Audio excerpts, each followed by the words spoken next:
Going on, Fourth and Inches podcast listeners? You got Dan, Kevin, Stevie P coming at you. What's going on, fellas? What's happening, listeners? What's happening, boys?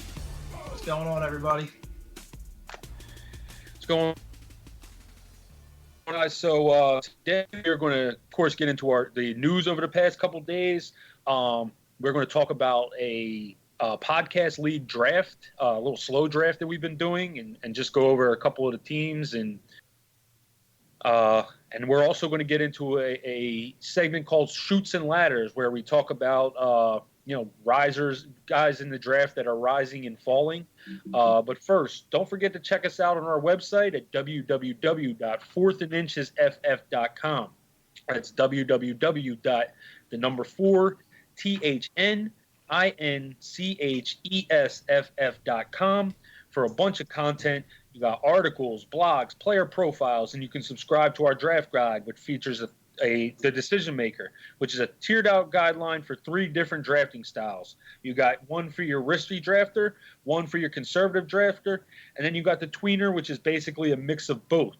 The draft guide also features the cheat codes, which is a visual breakdown of every team's stats from last year.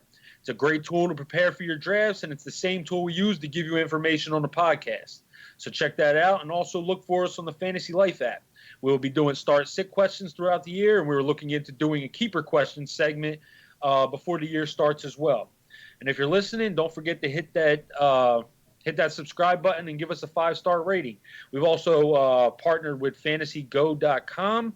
For what you guys need to know about Fantasy Go is that you basically go on there and put your team in and pick your analyst. Of course, you'll be picking us, and the analyst basically sets your lineup for you. And it's a great way to help your team get wins throughout the season, so check that out as well. And now we will get into the news. Ladies and gentlemen, can I please have your attention? I've just been handed an urgent and horrifying news story. And I need all of you to stop what you're doing and listen.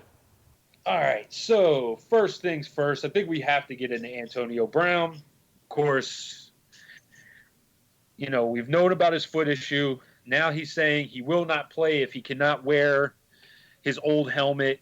Apparently this has been one of the biggest disputes he's been having with the team and not being at camp. There was a period earlier in the day where they couldn't get in touch with him. They didn't know who he was. So, you got just keep that in mind. We're just going to go through all the news and we'll bring it back to anything that we want to get into. But the Chronicle Telegram reports Antonio Callaway has a high ankle sprain. Antonio Callaway was also suspended 4 games for, I believe, substance abuse policy issues. According to George Bremer of the Herald Bulletin, the Colts remain confident and optimistic that Andrew Luck will be ready for Week 1 against the Chargers. Speaking Thursday, Coach Andy Reid replied, "We'll do that here," when asked if he'll use a running back by committee approach this season. Speaking after Daniel Jones' perfect preseason debut Thursday night, Coach Pat Shurmur advised fans to slow your roll on a potential quarterback controversy. So don't worry about Eli. He'll still be in there. NFL.com's Ian Rappaport reports Kiki Kuti has been diagnosed with a not major ankle injury. Speaking Thursday, Falcons GM Thomas Dimitroff said he believed a Julio Jones extension was, quote-unquote, around the corner. Jermaine Kearse has been diagnosed with a broken left leg and assorted injuries to his ankle. It was a nasty injury, apparently. 49ers slot cornerback K'Waun Williams will miss the entire preseason after undergoing a knee scope. Robert Quinn, who also broke his hand, I believe we said that the other day, he is also being suspended 2 games for violating the league's policy on performance-enhancing substances, PEDs. 49ers cornerback Jason Verrett has not a minor ankle injury and will miss the entire preseason. Jerick McKinnon will receive a platelet-rich injection in his surgically repaired knee and will be sidelined for the next 2 weeks. Raiders right guard Gabe Jackson was carted off from Thursday's joint practice with a leg injury. Chiefs agreed to terms with cornerback Morris Claiborne on a 1-year deal. A source told NBC Sports Washington's J.P. Finley that Trent Williams is not coming back, period. Saints coach Sean Payton expects a similar role for Alvin Kamara this season. Texans acquired Duke Johnson from the Browns in exchange for a 2020 fourth-round pick. I love that. I've been telling you guys it was a great team for him to go to. Dolphins signed defensive tackle Robert Nkemdiche to a one-year contract. John Lynch suggested that Nick Bosa is questionable for week 1. Bills coach Sean McDermott said Frank Gore will start and get most of the first-team work in the preseason. And that looks like it is it. That is basically the roundup over the last really 2 days. Anything you guys want to get into? But of course, I think we should definitely talk about the Antonio Brown to start. I think the Raiders like $20 million on his signing bonus or some ridiculous number if he doesn't play. And I mean, they're going to get that back if he doesn't play. So, you know what I mean? I think he's just talking shit at this point. I mean, we don't know, you know, how crazy he is, because I'm not going to say that he is completely stable. But what I will say is he'd be pretty crazy to just give up on whatever the extension was that they gave him, some ridiculous number. I think it was like $65 million or on top of what he was already making or whatever the hell it was. It was something crazy. But, you know, I highly doubt he's going to sit out the whole season. He just, you know, to me, I don't know if you are worried about having him on your fantasy team because of his craziness, then I completely understand that. But, you know, if he's going to play, I mean, I'm not worried about him not playing. I feel like every year he's just turning into more and more of this wide receiver diva. I don't know. I mean, the dude is a monster on the field, so you can't really ever deny him the statistics that he puts up. But goddamn, he's a storyline. As far as fantasy goes, I mean, my previous statement, he's going to play. He's going to probably put up crazy stats. So I'd get nothing but a chuckle out of it at this point. Yeah, I mean, I don't know what he's doing. I mean, like you said, he might just be talking shit and not want to be part of the preseason. You know, that could be the issue where he just, you know, doesn't feel like coming to training camp, doesn't feel like performing in preseason games, and once the season rolls around, he'll be at practice and ready to go. And if he's really serious about this issue, well, you know, just pay attention to it, because he is a nutcase. I mean, the last week of Antonio Brown news, to me, ever since he took that shot from Vontaze Burfict in that playoff game, this dude has not been right mentally. I think Vontaze Burfict knocked a few screws loose out of Antonio Brown on that hit. But he has not been right mentally. So, yeah, just watch Antonio Brown and you know, see what's going on there. Took a shot that messed with his mental, bro. Yeah. Duke Johnson.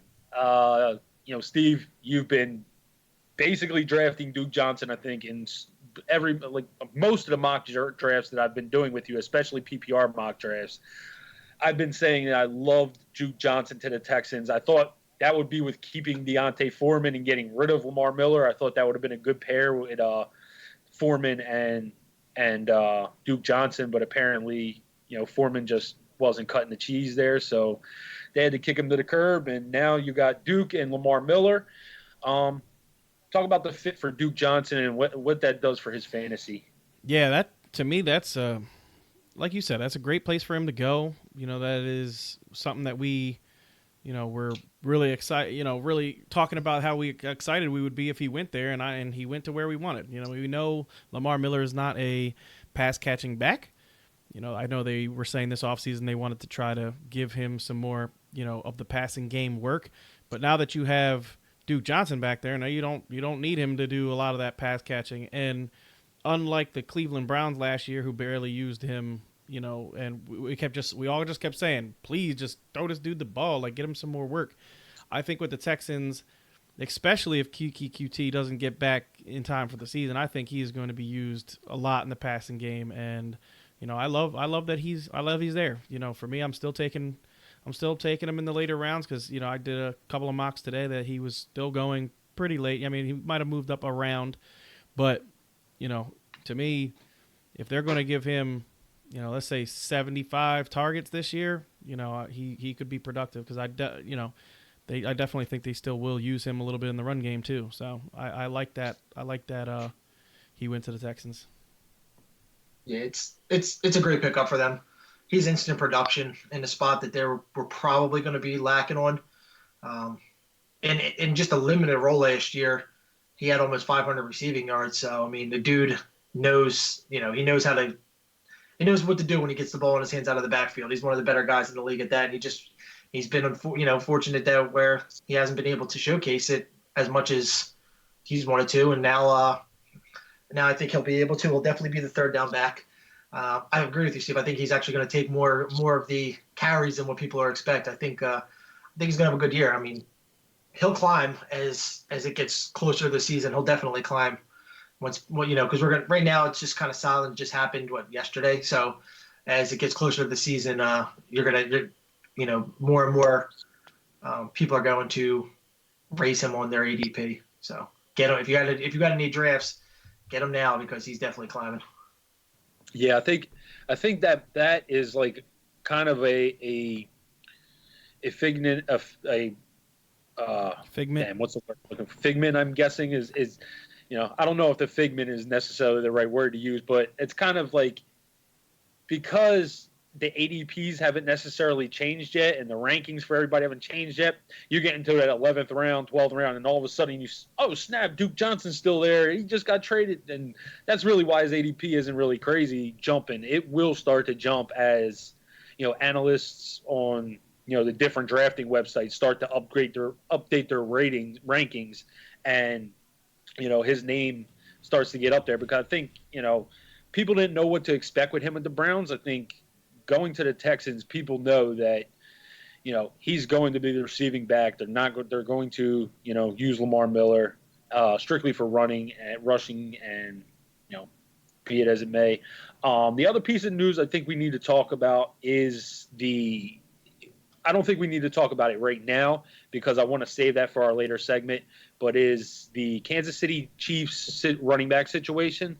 Like I said, we'll address that later because I think, the Chutes and Ladders segment actually is going to kind of highlight that situation a little bit, and we'll be able to get into a few of those guys there.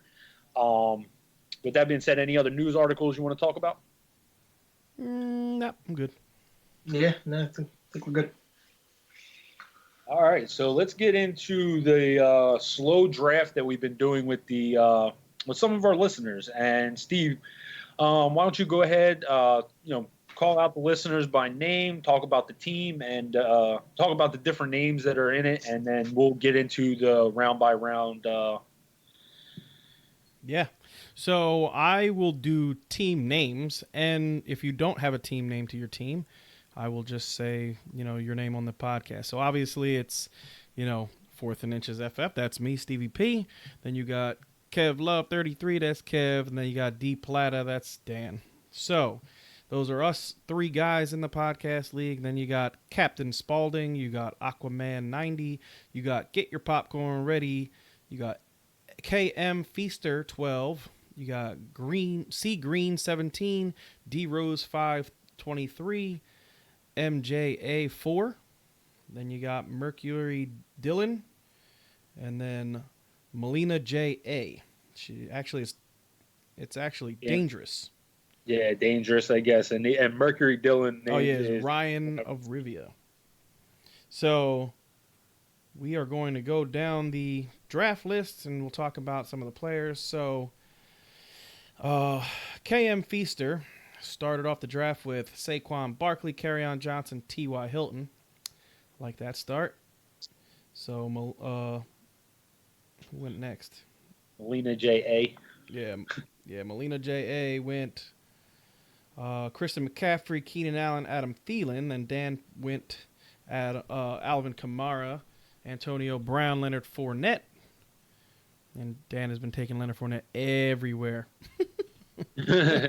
So we got M. Perrell 14 took David Johnson, Mike Evans, Stephon Diggs. MJA 4 took Ezekiel Elliott, Dalvin Cook, George Kittle, and Chris Godwin. We actually kind of build our teams very similar in the first 3 picks. I took Todd Gurley, Melvin Gordon, Zach Ertz, Mark Ingram, because you guys know I love I love my riskiness. We got Kevin took Devontae Adams, Juju Smith-Schuster, Julian Edelman, Robert Woods. Aquaman 90 took Michael Thomas, Travis Kelce, Marlon Mack, and David Montgomery. I like that. D. Rose took DeAndre Hopkins, Tyreek Hill, Damian Williams, Derrick Henry. C. Green took Le'Veon Bell, Nick Chubb, Amari Cooper, Brandon Cooks. Captain Spaulding took Julio Jones, James Conner, Devontae Freeman, Patrick Mahomes. And then Mercury took Odell Beckham, Joe Mixon, Aaron Jones, and Josh Jacobs. So what team catches your eyes there? We'll do the first three because not everybody's picked in the fourth round yet. So in the first three rounds, what do we got? Okay. You and MJA4 it's actually hilarious when he said that in the league chat. I looked at the teams and I was like, holy it really is. Like, you guys both got very risky running backs. You know, you got Gurley and Gordon. You got Gurley with a knee injury, Gordon potential holdout. He's got Zeke potential injury, and Cook, who's had Zeke is a potential holdout, and Cook has potential injury based on his history. So, and then you both got stud tight ends. I thought that was pretty funny that your teams were almost mirror images of each other. Now, mind you, this is a 3 wide receiver, 1 flex league. That's why I went so heavy at receiver. I got 4 receivers basically to start, and I love the way I started. Who else do I like here? Yeah, there's a couple of teams that are catching my eye. I like my team. I'm looking at everybody else's, and everyone's looks good, but I'm like, I like my team. Yeah, well, I mean, obviously everybody's going to love their own team, but yeah, I mean, Yeah. Alvin Alvin Kamara, Leonard Fournette, you definitely have some risk built in your team too, because we all know that what hurt. We just talked about Antonio Brown. We don't think he's going to miss anything, but the dude's a psychopath. I mean, basically the past year he's literally just been spewing psychotic nonsense out of his mouth. So I mean, you don't know what the hell he's going to do. He could decide I'm not going to play this year just because he's an idiot. You know what I mean? Like, there's literally no reason for me to feel like he's safe by any stretch. So I think you went a little bit. Obviously Alvin Kamara in the third is a no-brainer for me. But Leonard Fournette also has some. You don't know. You think he's going to be really good, and I think he's going to be pretty good this year. But he's also a guy who's injured all the time, and got some things going on there. For me, the team, there's a couple of teams that I like. I like the Christian McCaffrey, Keenan Allen, Adam Thielen team. I'd like that team a lot. Yeah. And I'm also looking at M. Peril 14, who is on the clock. David Johnson, Mike Evans, Stephon Diggs. I like that. Yep. Yeah, that's probably one of my favorite teams for sure. Yeah. He's got. We know how big I am on Stephon Diggs. I'm big on Evans, and you can't go wrong with David Johnson, especially with how good we think he's going to be with the new look offense. So I think honestly, I mean, that may be my favorite team. Yeah, Aquaman 90 is another team I like. Michael Thomas, Travis Kelce, Marlon Mack, David Montgomery. I mean, just looking at the first three, I think he's got a the studliest tight end. He's got Michael Thomas, who is just so safe. Every week he's going to give you big numbers. Marlon Mack, if he blows up the way we've been talking him up, he could have a very good starting 3 picks right there. And then the other team, DeAndre Hopkins, Tyreek Hill, Damian Williams, and Derrick Henry. Damian Williams makes me a little bit nervous, after hearing that there's going to be committee backfield. But I love DeAndre Hopkins, Tyreek Hill. That's a great start. I mean, that could be legit the 1 and 2 wide receivers in the league this year. So I love that. I love that first 2. Yeah, me and him started off wide receiver, and I was saying the same thing. Both of our teams could literally have the number 1 and number 2 wide receiver when this season's all said and done.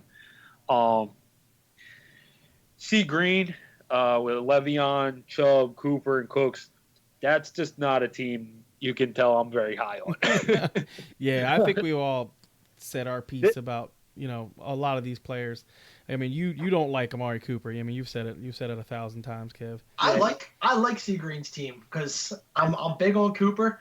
I talked about how I think Nick Chubb's gonna have a good year, and I mean, we don't know how Le'Veon's gonna be with the year completely away from football, but it's still Le'Veon Bell. I mean, this guy. I think his team surprises some people. I do. To me, it's not the year off. Stay strong, Seagreen. Yeah, to me, it's not the year off that I'm worried about with Le'Veon. Yeah. To me, it's the team. It's not even the schedule. schedule. It's the team. Their offensive line is just really bad. You know what I mean? They're just a really bad offensive line. Nick Chubb, after week 9 or 10, we don't know what the split is going to be there. Amari Cooper, I don't mind him as a number one. Kev, hates him as your number one. To me, I think he got a very solid Brandon Cooks, to back him up. So that, to me, that makes that look a lot better. But, for me, I like Nick Chubb personally. You know what I mean? Le'Veon Bell is really the only person on this team that I'm like, ugh, no. You know what I mean? Yeah, see, for me, like I said, Chubb for me, I'm just nervous that once you get into week 10 and, his team could be really good come week 10, and then all of a sudden Kareem Hunt comes in and there's like a split there. That's just something I'm really worried about. Yeah, and there's going to be lack of production. Nick Chubb, to me, looked very good yesterday. Oh, yeah, he looked great. He looked really good in that first drive. But that's the thing. We said that the other day. We don't think that he's a bad player. We just are scared of the split. Yep, that's exactly what I was saying. I don't think Nick Chubb's going to be a bad player, but my thing is once Hunt comes back, your second round pick could be potentially splitting carries. That's not good for your playoff push. Yeah. So I think I said it the other day. I don't like that Le'Veon is going in the first round. If he was a second round guy, I'd feel so much better about him. But he is a number one. He's a number one running back, and I understand why he's going in the first round. With that team, it just makes me super nervous. I got a question for you, Steve. So in the fourth round, when I took Robert Woods, were you absolutely shocked that I didn't take Mark Ingram? I was. And honestly, you took my player because I was going to take Robert Woods at that spot and have him as my number one because I'm confident in Robert Woods being a top 20 guy. So I thought if I could get Robert Woods as my number one receiver, then I could just start working my way down. And when you took him, there was literally nobody that I was like, oh my God, I have to have at wide receiver, because there was Kenny Galladay, there was Chris Godwin, there was other guys there that I was like, I could take, but on the way back, some of those guys are still going to be there. I'm not too worried about it. I'll just take Mark Ingram because, that solidifies if Melvin Gordon doesn't come back, I have a guy that I feel is definitely going to be a top 20 running back as my number 2. And that's really why I took Mark Ingram there. I think I have Zach Ertz, and I've told you guys I think Zach Ertz is, to me, in that top tier. So the last two teams, Julio, James Conner, Devontae Freeman, Patrick Mahomes, is Captain Spaulding. Captain Spaulding's actually put up on the chat that he asked if it was too early on Patrick Mahomes. So I just wanted to talk on that for a minute. In the fourth round, Patrick Mahomes, that's not too early to me. I mean, like, if you were sold on the upside of what he can do and what he showed last year that he's by far the best fantasy quarterback in football and maybe the best quarterback in the game today. So, I have no problem with you taking, for me, that's a little too rich for my blood. I'm not taking a quarterback in the fourth round, but if if you're going to do that, to me, there's no other quarterback that should be going that early than Patrick Mahomes. He's the one and only that I feel if you reach that far, if you reach in the fourth round for him, he's justified in that round. Yeah. Mahomes actually was like the one that I know you love Julio, but I know you don't like the next two players that he drafted. And with him going Mahomes that early, that was why I'm kind of surprised to hear you. I mean, you didn't really give a breakdown on his team, but yeah. I just wanted to talk about Mahomes because he happened to mention it in the chat. Yeah. The rest of his team for me, you guys know how high I am on Julio. I love Julio, but James Conner makes me super nervous. This Pittsburgh Steelers team, I think, is going to be a little bit more of a committee backfield, and I know everybody will tell you, they don't run committee, but that's not what I saw in Week 17 last year. Week 17 last year, they used both of those guys a lot, And they had a good game. Both of them had very good games that game. So, Sure did. I could see them wanting to make their offense a little bit more dynamic by using both of those guys. And that doesn't say that James Conner is going to be bad. That just says that, he's not going to be getting all the work that Le'Veon Bell was getting when Le'Veon Bell was getting, or even he was getting before he got hurt. Yeah, I mean, the way I look at it, I think Julio, I think he's the safest player in the first round. I said that the other day. I think other wide receivers, to me, I have Devontae Adams and DeAndre Hopkins both ranked above him, but Julio to me is the safest, has the highest floor, and to me he has the highest ceiling to me out of all receivers, because he's a top 5 wide receiver that never scores touchdowns. So if this guy's able to get in the end zone as much as these other guys do, he's going to blow them out of the water. So to me, I don't see going wrong with Julio Jones, but Connor, to me, we've talked about not liking Connor. I'm not big on Connor. I like Freeman. I know you don't. I actually like Freeman, and I think getting him at the end of the 3rd round is great value because, like I said, to me, this guy can finish in the top 7, 8 running backs. He's done it before. I know he's not the same guy. He's gone through a lot of injuries, but in this backfield, we don't know what. We know Ito Smith is not the greatest of backs, and they drafted Quadri Allison, and who knows what he's going to be able to bring to the table. So, to me, Freeman's a nice add in that, especially in that late 3rd round. And yeah, Patrick Mahomes in the 4th, great value, is solid value compared to where you're normally getting him. Usually he's going in the 3 in a lot of mock drafts, but still for me too early. I'd rather get talent at other positions, especially in a 3 wide receiver league. Yeah, he's got a quarterback that's probably going to finish top of the rankings, and he's got a receiver that could finish top of the rankings. Very, very strong potential too. There's no doubt that Julio is going to have a good year. I mean, that is 100% given. If he doesn't get hurt, he will have a good year. It's just going to come down to that old theory that Steve brings up, is the Matt Ryan off year, on year. And, Matt Ryan had an incredible year last year. His ADP is high. So is he going to be the Matt Ryan of 18 and 16, or is he going to be the Matt Ryan of 17? So. Yeah, but that's the thing. The Matt Ryan on and off year never seems to affect Julio. But it could have touchdowns. I mean, yeah. if Julio needs to take that next step into, we know Julio is going to be 1,200 to 1,500 yards, and he's going to be 125 catches. Now, if he to make him truly, the Megatron, player that of this year, he's got to get that 12 to 15 touchdowns, and Matt Ryan needs to produce at that level, at a high level. He can't have the. He can't have a 20 touchdown season with Julio having 15 of them, because I think Cooper's going to get his, and I think that Ridley's going to get his. So the ball's going to be spread around a little more. So, it does come down to Ryan having a 30 touchdown season for Julio to get his share. Yeah, I'm letting you know, if Julio scores 15 touchdowns, he's going to be, not only will he be the number one. It might be he might be the highest scoring almost player. That dude, if Julio scores 15 touchdowns, dude, he's got 1,800 yard upside. He hasn't, but he has the. None of us are going to sit there and deny that he does not have the ability to. The guy. Oh no, he just has, not at all. He's a generational talent at the receiver position. Yeah, no, not at all. He's only had double-digit touchdowns though in 1 year. You know what I mean? Yep. And he had 10. Yeah, so it only happened once. So if he gets 15, dude, he could be. If he gets 15, then I was so right about what I was saying. How Julio is by far the best receiver.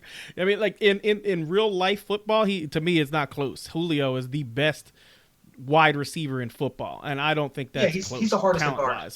Yes, he's just he's everything you want in a wide receiver. From what most quarterbacks say, Hopkins has incredible hands and ODB has incredible hands. But they said that Julio he's the hardest to guard. He's just such a freak of nature. He's the full package, basically. Yeah, he's the full package. Definitely. All right, so let's do another 5 more minutes of this, and we'll get Mercury's team, the last team: Odell Beckham, Joe Mixon, Aaron Jones, Josh Jacobs. I like this team. You know what I mean? I think, for me, I would rather have Mixon than Bell. I think I don't think AJ is going to miss as many games as people are thinking. I know they're saying 6 to 8 weeks, and from what I'm hearing from different doctors and different things that I've heard, he could be back by week 3, week 2, and if that's the case, then to me, AJ opens up that whole offense, and Mixon could be very good. So I like Mixon as his number one running back. Then he came back and got Aaron Jones, who has a lot of upside. So the safety of Mixon, the upside of Aaron Jones, and then just let's see what Josh Jacobs is. We all said it. He could be a almost 300 touch back. In a John Gruden offense that when we said it when Cadillac Williams was drafted, that's the way he was used. He was used as the bell cow, and I don't think that changes. I think in a John Gruden offense, he could be that guy. I'll tell you this. If Antonio Brown does not report and does not play, Josh Jacobs may see 300 carries because there is nothing on that team. They may have to. I think Doug Martin's still their backup. They might be going Josh Jacobs, Doug Martin, because they have no receivers. They have Tyrell Williams, who's a number 3 at best.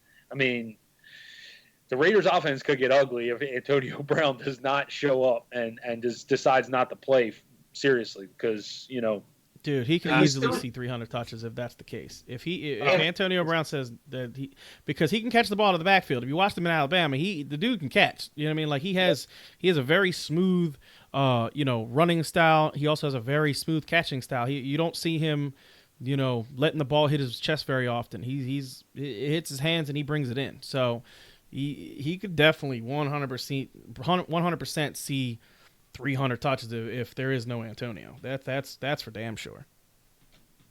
Yeah. And I think, getting Aaron Jones back into the third, that's good value for him. They're apparently using a RBBC as well from what I'm hearing, so that could be a little interesting. Who knows what happens with Aaron Jones? Odell Beckham has number 1 wide receiver upside. It's all about whether he can stay healthy. And Joe Mixon, I think, as long as he's healthy, I think he has a very safe floor. I don't see Joe Mixon as being a complete bust. Yeah. I think his floor is very safe. I don't know how high his ceiling is just because of how good his offense is. So I think his range of outcomes is very, very small. But at the same time, it's a very safe second-round pick. So, you may have got the blow-up player in Odell who has had injury problems, but at least you got a safe running back there. And if Aaron Jones and Josh Jacobs come through, his team could be very good. I agree. Yeah, good team. All right, so that is going to be it for the podcast league. We have another podcast league going, but we're not far enough in that league to start talking about teams. We actually have another one's halfway full too. So we're just going to keep filling up these leagues, guys. So, sign up, get in these leagues. They'll be in the description below. We'll put up some more leagues up there, and, when they fill up, we'll just keep filling them up. All right. So now we're going to get into our segment for the day, the Chutes and Ladders segment. Obviously, you guys have played the game. The Chutes and Ladders. You can go up, you can go down, and that seems to be what some of these players are doing in drafts nowadays. So we'll start it off with the upside players rising. We'll start it off with Duke Johnson. Steve, you said he's going up around. This is probably a guy that's going to start shooting up as we get into more like a longer period from the trade. How do you guys feel about Duke's rising? I think we talked about it a little bit. Yeah, we don't have to get. Yeah, we don't got to get real in depth. I would like to start this off by saying I hope my Chutes and Ladder game on this works out a little bit better than my Chutes and Ladder game in the real game because I suck at that shit. I lose Chutes and Ladders every time I play. So I haven't played it in 20 years. Dude, my son loves that game, and I am horrible. He beats me. My 4-year-old kicks my ass. Yeah, I guess we're having the 2-year-old and the baby. It's probably in my near future. Yeah, All the board games. it's very simple, but it's insanely hard because I lose all the time at it. But talking about Duke, just you know, I feel like if you get him, to me, it especially in a PPR league, in a non PPR league, he's probably not even being drafted. You know what I mean? Or he's at the very end of the draft. But in a PPR league, this dude, especially like I said, if they are hurting, if Kiki QT is, they say that the injury is not that bad, but let's say he misses the first 2 or 3 games like Julio. And Duke Johnson comes in there. He's catching balls. He looks good. He's doing everything he needs to do. You know what I mean? I don't think they're going to take him away from that offense. To me, the Kiki Cutie injury, opens up the door for Duke to show what he can do. You know what I mean? He's going to be the short intermediate guy that Kiki was going to be while Kiki's out. And they're saying that it's not a serious injury with Kiki, but I don't. Bill O'Brien is from the Bill Belichick tree, so he's never going to tell you much. So, hey, Steve. Yeah.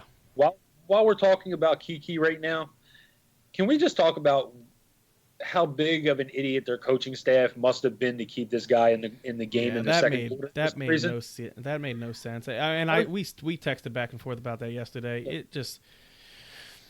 We talked how great this offense could be with those 3 wide receivers and keeping them, if all those guys stay healthy all year, why you have in your very first preseason game Kiki QD out there in the second half, that makes absolutely no sense. To me, that is a dumb coaching decision. And second quarter, right? Second quarter. That's what I meant. Yeah. So in the second quarter, while you still have Kiki out there,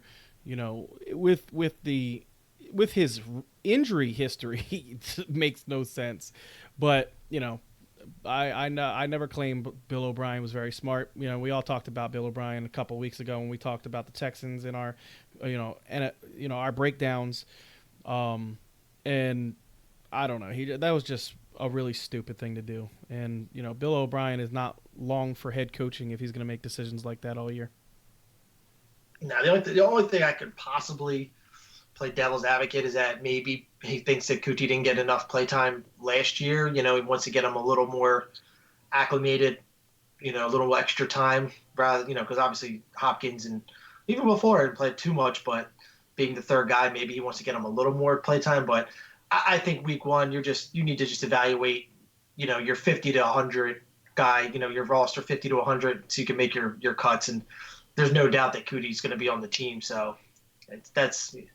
Yeah, you're right. It really doesn't make sense. I'm just trying to think, maybe plug where his head is, but yeah, I mean, you don't need a sure starter, playing with the third stringers and guys that are throwing their bodies around to make a roster, Yeah. Yep. So let's get back on track with Duke. We kind of lost it there. I had to bring it up because we texted about it yesterday, and it was like, whoa, what the hell are they doing here? But yeah, so when it comes to Duke Johnson, he was being drafted kind of like around 13, 12, and I think that's because a lot of people didn't know where he was going to go. Like, I can see right now Jalen Samuels is going in the 9th round. I can see him going there in PPR leagues. Like, that's probably a good spot for him, especially with Lamar Miller being there because, we still don't know we know what Lamar Miller is, I should say. We know what Lamar Miller is. And, if you got a chance to throw Duke in there, Duke has way more playmaking ability than Lamar Miller. And, to me, in PPR leagues, it's not a bad gamble to take a shot on Duke. 9th, 10th round, PPR. I think that's a good spot for him. Yeah, I'll just reiterate, definitely good value where you're getting him at. Of all the guys that we've discussed on, coming in and taking the work, a good portion of the workload, or taking the starting job, I think Duke is definitely one of those guys. I think that you have a much better upside with Duke and Lamar, the amount of carries and work that Duke's going to get over, compared to Lamar, being, where Duke's getting drafted 9 and then Lamar's going, 4? And compared to like your Connor and your Samuels, which is going, 1, 2 to round 9. So I like it. I win the podcast league. No, I'm kidding. No, I'm kidding. No, yeah. In the other podcast league, it just so happened that Ezekiel Elliott fell to me at 7. I'm down with that. Anyway, so let's get into the next guy, Kev. Yeah, so the next guy on our list is Dontrell Hilliard. He is the scat back now for the Browns, kind of taking Duke Johnson's role. And you saw him yesterday, and on that first drive, they were kind of mixing in Chubb and mixing in Hilliard. And I'll tell you right now, like, you know, he's another PPR guy that ain't a bad chance to take. I mean, Baker was really looking for him at times. Like, I think he had 2 or 3 targets on that first drive.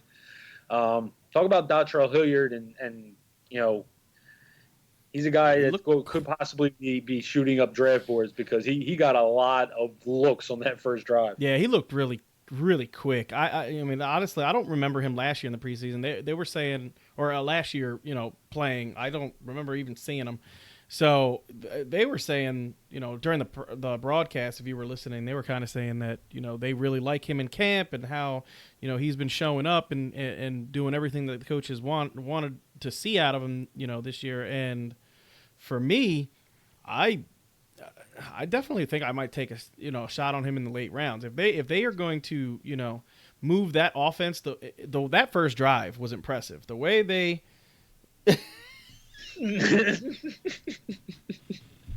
sorry, that just yeah, sorry guys, we'll tell you what happened in a second. But anyway, you know, that offense really could be really good. The way they moved the ball in that first drive was impressive. You know, I mean, Baker looked on point. Just the whole offensive looked on point. I could really see big things from the Browns. You know, that impressed me, that drive. So, you know, Hilliard is definitely a guy that, you know, late round dart. You know what I mean? If you're hurting at running back, you wanna see what could happen. You know, Duke Johnson got his fair share of you know, pass catches in that offense, and if that's the case, you know, this kid could be good.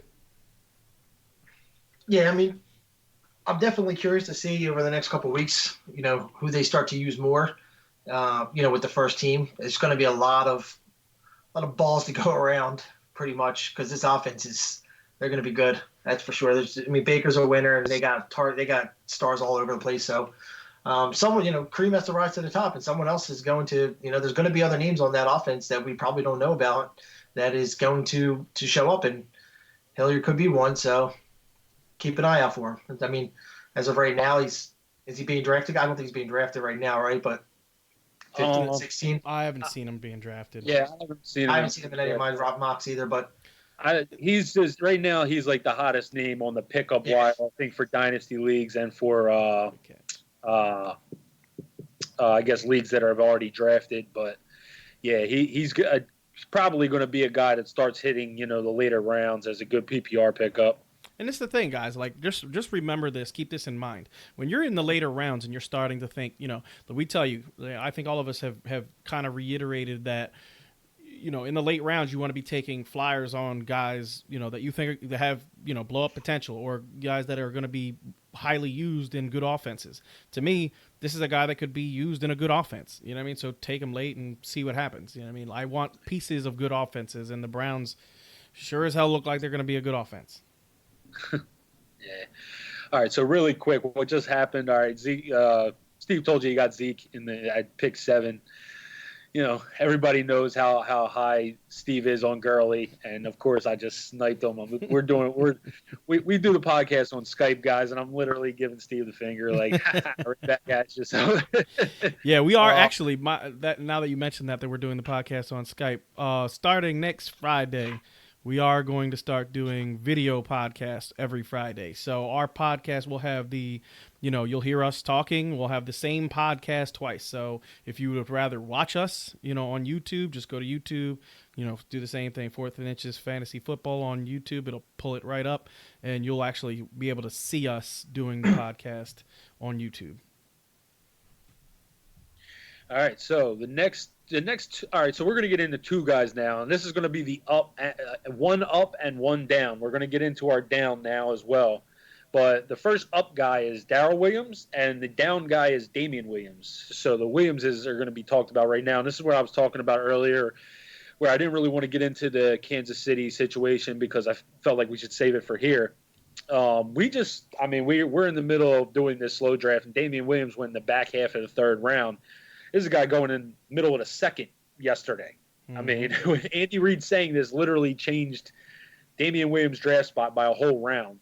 Darrell Williams is a guy now I think that I've seen being drafted. He's got an ADP in the 14th round, and that's going to start to go up if people think he's going to really be relevant. I don't know where Carlos Hyde fits in all this, because Carlos Hyde was a guy that was kind of seen as the backup and was being drafted around 10th, 11th round, and now like real quick, Kev, you were saying Darwin Thompson. You were saying Williams. For a second, okay. For real quick, I thought you were talking about. Okay, I just wanted to make sure. Darrell, not Darrell Williams. There's been a lot of talk about I got you. And he's now hopped up into the later rounds as a guy that people are actually drafting. I think right now he has an ADP in the 14th round, but I guess I don't know what to say about Carlos Hyde. I don't know if they're just skipping over him. The other day, Andy Reid kind of heaped praise on Carlos Hyde.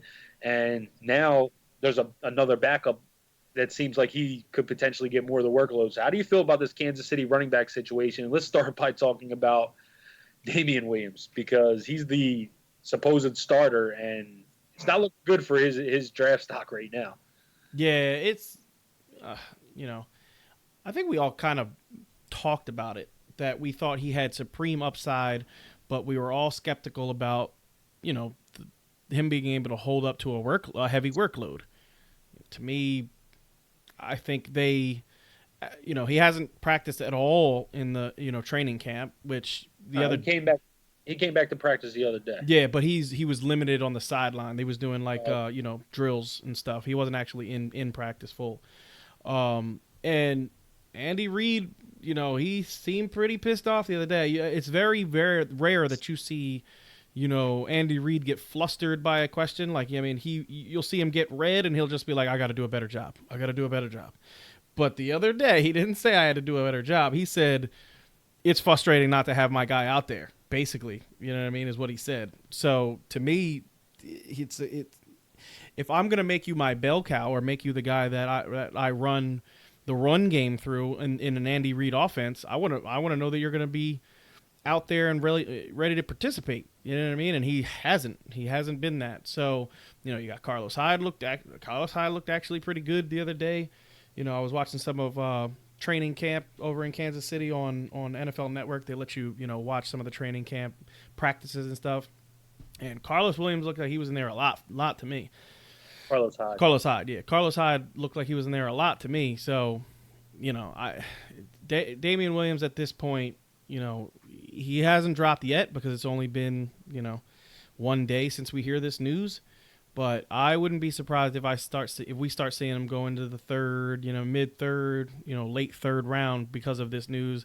And if it continues to be a, our BBC, in the rest of the preseason, I could definitely see him falling, into the fourth round if that's what we start seeing.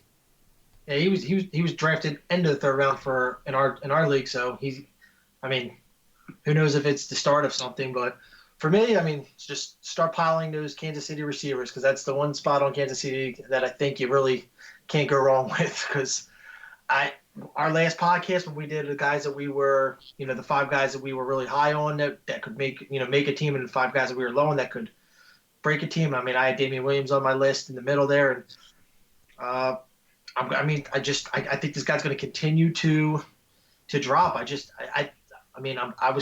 been saying this for weeks now. I think he was strictly in that second round ADP because he's on a super high power offense, but nothing about his production previous or durability previous grants that ADP. So, now we're getting the live looks. We're not doing predictions anymore. This is not pre-training camp. We're actually watching games now, and I think there's going to be other guys. Even Carlos Hyde could outperform him given the chance. And Andy Reid he's going to play the best guy. He's a veteran coach. He's been around forever. He's not some young hotshot who's all about his system and this and that. I mean, he's going to play the best guy. So it's definitely something to keep an eye on.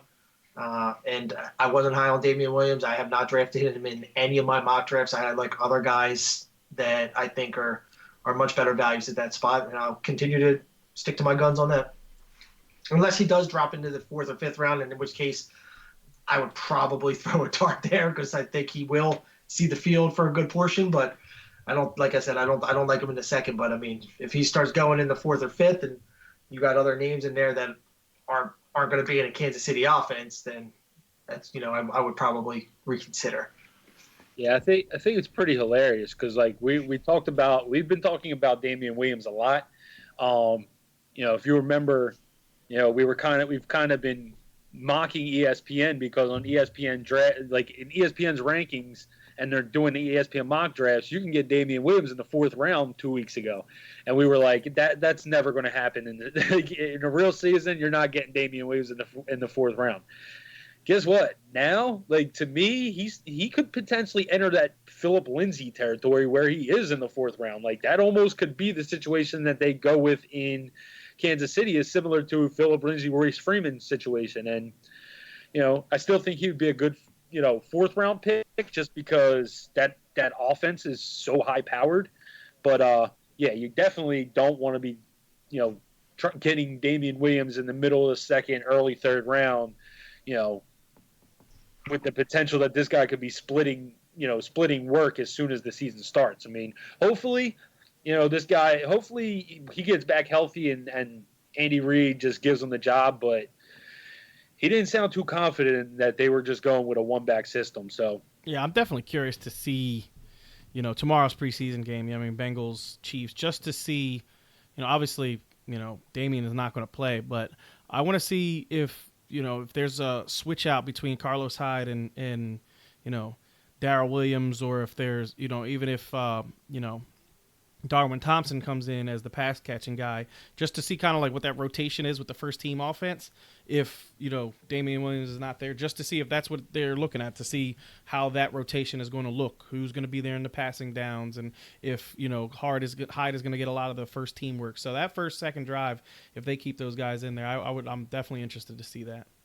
I think you're going to see a lot of Darrell Williams tomorrow. I think you'll see maybe a drive or two of Hyde just because he's a veteran guy, but I think you'll see a lot of Darrell Williams tomorrow. And I'm looking forward to it. I want to see if this kid's got explosiveness to, fight for a job. Yeah. And that's actually what I'm curious is if Hyde doesn't even play, that to me does not spell good signs for Damian Williams, because if he doesn't play, that means that they're saving him for the regular season. So yeah, that's definitely a preseason game. First, seems like these starters are getting in like a drive. I haven't even really seen too many first teams get 2 drives. I mean, most of them have 1 drive. But that first drive for Kansas City, and should be interesting to see what they do in their running back system there. Yeah, and Darrell Williams does have size. Most of the vets starters, I didn't see much of them last night. Just a lot, you saw some Baker. Obviously, you saw a couple of drives of the rookies. And just speaking of that, I mean, that ball coming out of Kyler's hand, oh my God, that boy. I'll tell you what. Dog, I told you. Steve, I'm not debating. I watched his whole pro day. I watched that boy throw the ball, and he's just, when he's on the run, that ball, he looks like Russell Wilson throwing the ball. Then but you should be on board with me when I tell you this dude is going to be a top 10 guy. Like, to me, he's number 6. I have him ranked number 6. Yeah, I'm not denying he's not going to be a top 10 guy. I'm just saying this early. I don't think he's coming right out of making. I mean, listen, the guys just do not have the gate. Immediate impacts. What do we say the 2 positions that they don't have immediate impacts? Quarterback and tight ends. They don't have immediate impacts. Quarterback and tight ends. It's learning positions. And although I think he, has the potential to have a good rookie year, I can't see him finishing in the top 10. But I'll tell you what, speaking about ADP's rising, he went from, when we first started doing these podcasts, he was like 14, 15, and now he's like, I'm seeing him 6 to 8 all over the place. So crazy. Dude, he had some thing on that ball. Man, he threw some darts in there. He's an animal. Yeah, the one thing I will say to watch is he was not stretching the field very often, and that's kind of what this offense is. They It's very quick hit, very, very quick. And if defenses start to get hold of that, they're going to play a lot more press coverage and kind of make Kyler over the top. And I know Kyler's got a gun. I'm not saying that he won't, but, that's more the thing you got to watch is that, this offense starts to be a little too predictable with that short passes. He went 6 for 7, but he only had 44 yards passing. Yeah, they were all quick outs. They were just quick outs. And you also got to remember they're playing real vanilla. They're playing real vanilla in the preseason, so they're not even showing anything. So, to me, I was just happy to see, him get the ball out of his hands quick because that offensive line is shit. So, him getting the ball out of his hands quickly to me showed, they realized that this offensive line is not that great and he needs to get the ball out. There was a play where he had some serious time back there. The one play where he hit what's his name over the middle. Oh my God, what is his name? Sherfield. When he hit Sherfield over the middle, he had like all day to throw that ball. He was in back there for like 6-7 seconds. It was ridiculous. But I was very happy to see that. So let's get to the next guys. All right, so the next guy we're going to talk about is D'Onta Foreman. We talked about him the other day and, what happened with the Texans and, they released him. He was picked up by the Colts, and I think he is now, fighting for their backup running back job with Jonathan Wilkins, who Jonathan Wilkins, believe is, been missing practice from time to time as well. This is a guy that was going 9th, 10th round is a guy we thought could potentially take over that job, and we all preached it, so we're all victims of it. But man, this guy could now start to drop into the maybe not even be drafted territory. He might not even have a job come regular season. Yeah. My man is free falling. Yeah, you're talking about a guy who, like I said, he was going 9th, 10th round like a week ago, and nowadays, man, he may not even get drafted, and if he does, it might be like the 12th, 13th round, just because they think he might back up Marlon Mack. He's almost like a Marlon Mack handcuff that you're going to take. That's a risky Marlon Mack handcuff. That's not a good sign for D'Onta Foreman. No, I'm staying away. I don't want to get too crazy into. I think we have spent enough time on D'Onta Foreman, and now it's time to stop wasting our time. He's on a team that. For a fact, they love Marlon Mack. So he ain't coming in there and taking snaps away from Marlon. So it is what it is. He didn't play yesterday, though. So you think, obviously he didn't. He was just picked. Was he just? No, Nyheim Hines played. They don't want to get Mack hurt. It's just showing. No, I was talking about Mack. Foreman didn't play either. No, yeah, he hasn't been with the team long enough. He probably doesn't even know the playbook at all. Yeah. Yeah, this also could just be a pickup where they try to get a little insight into the Texans' offense and what they're doing as well. So exactly. Next guy is Jerick McKinnon. Jerick McKinnon had that. We talked about it earlier. He's got a platelet, rich injection going into his knee, and he's going to miss a couple weeks now. This is a guy that's his knee has just been giving him problems. He tore his ACL at the beginning of last year before the season even started. And he hasn't been able to practice because that knee's been swelling up, and now he's got to get injections into that knee. He was another guy going in 10th, 11th round. I saw him go in the 12th, 13th today in a mock. So Jerick McKinnon is this guy still a guy you want to take a chance on, or is this guy that you're starting to kind of shade in your mock drafts or shade in your rankings? Or yeah, my man hit a shoot.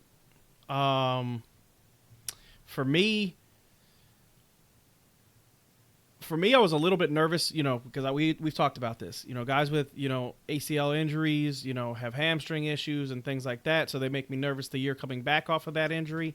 So he wasn't a guy that I was really targeting out of the backfield. I wanted to get, Coleman and Breida as the two guys. And if I had to take Breida and McKinnon, I was okay with that. Because like I was saying, I want 2 out of the 3 guys on this team. But now, to me, it's Breida Coleman, period. Just McKinnon is starting to get to the point where he makes me more nervous than I think he's worth in drafts. And when you get to that point for me, I just stay away from you. So at this point, he's got me to the point where I'm nervous enough that I'm just going to let him be somebody else's headache. Yeah. As of right now, they they're hopeful that he'll be ready for week 1, but he's questionable. I mean, he's got major setbacks. So you got two other running backs that are ready to roll. I don't think they're gonna, as much as they might want to do the running back by committee with the three of them, if they have all three of them available, because they all are great at what they do. Yeah, I mean, maybe a flyer, around 14th, 15th, because at some point he will be back, and who knows, how productive he is going to be. He had, as we saw, he had a pretty good season. But yeah, I would say for me, if you're drafting at the end of this month, you'll have a better idea. So I would, just kind of basically wait and see, like, where he's at then with his recovery. Yeah, I mean, those 2 weeks are going to be, something that we pay attention to. I mean, when he comes back, hopefully, maybe some of that swelling's going down. He's able to get back to practice, and like you said, Dan, we kind of got a better idea of what's going on. But until then, Jerick McKinnon's probably hopping. Yeah, he's probably diving below Matt Breida at this point. I could actually see Matt Breida hopping up into his spot right now, kind of into the 10th, 11th round. So that's another guy to pay attention to, because we've been saying that two of these running backs are going to be used, and they've talked about how they've been using Breida all over the field. So Breida could be a nice little pickup in the 10th, 11th round. Maybe 12th if he's still there. All right, so that's kind of the guys that we've seen kind of rise and fall. Any other guys you can see being added to this list? Just as time goes on, I'll give you one that I think. I mean, we saw it in our slow draft today, and I think it's going to start happening. But Kerryon Johnson, I think, is going to get up into the second round. He's been in, kind of in the middle of the third, even end of the third in some drafts. I think once Theo Riddick was cut or released, and you kind of knew he was going to get all the passing work, Kerryon's going to be a guy that starts to hop up into the second round now. Yeah, he's definitely going to be rising. Yeah, he's just, when you look at the Lions team, you don't. This is the thing. Okay, so people will say, C.J. Anderson makes them nervous or whatever, but to me, C.J. Anderson wasn't brought in to take away from what Kerryon is going to do. I think C.J. Anderson was more brought in to be a reliable back that they could use to spell him. So if that's the case, there is nobody, I don't want to say anybody. They got the rookie. I can't remember his name right this second. It's, you know who I'm talking about. Yeah, I'm drawing a blank on him. The Ty Williams? Yeah, Ty something. I'm drawing a blank on him right now. Johnson. Ty Johnson, that's it. It's actually a Johnson. Yeah, Ty Johnson. So, he is a back that, in college was used very much in the passing game. I'm sorry, I'm watching the Pittsburgh Steelers game, and that was the worst throw ever. But anyway, Ty Johnson was very much used in the passing game in college, so they know they can use him in that role. But Ty Johnson ain't Kerryon Johnson. You know what I mean? You bring in Ty Johnson, it's a passing down. He's going to get passing down work, and that's not what you want to do in the NFL. You want a guy on the field that's going to be, you don't know what the hell's going on with the offense. So Ty Johnson will be used a little bit in the passing game, I think. He'll get some touches. So will C.J. Anderson, but the dominant, touch guy for the Lions, I think, is going to be Kerryon. I'll throw a name out there to you, Kev. Someone that we're all very familiar with, that we spoke upon for the past couple podcasts, who has slowly been creeping up, but I think he's just going to continue because of the athleticism. Lamar Jackson.